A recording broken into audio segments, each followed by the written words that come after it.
Action Films present Music Gopal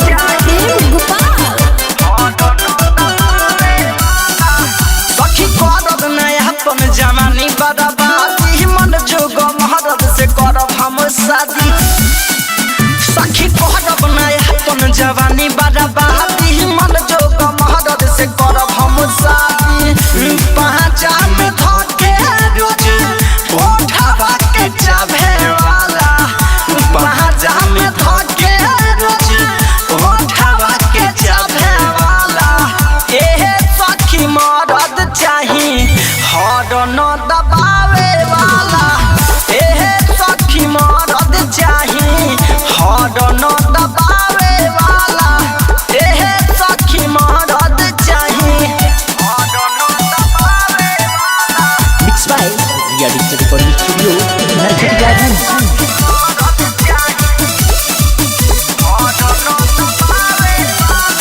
रोज पलंगिया पगर दहाउड़ावे सखी रे मनवा के श्रद्धा पुरावे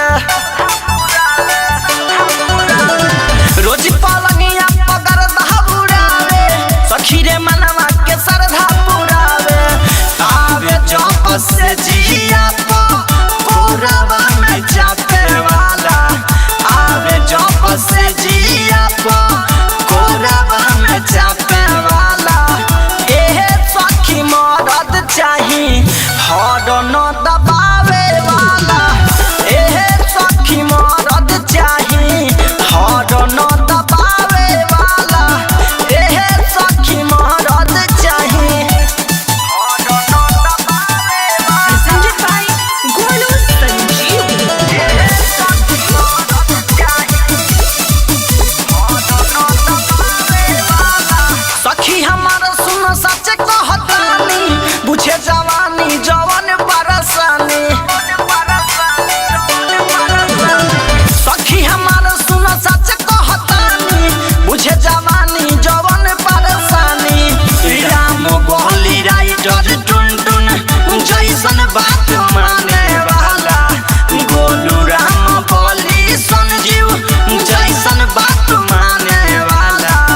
एहे सखी मरद चाही हर न दबावे वाला एहे सखी मरद चाही हर न दबावे वाला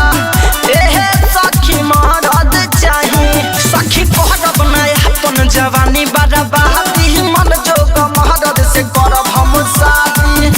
पहचा में धके रोज ओढ़ावा के जाबे वाला पहचा में धके रोज ओढ़ावा के जाबे वाला एहे सखी मरद चाही हर न दबावे वाला एहे सखी मरद चाही हर न दबावे वाला एहे सखी मरद चाही।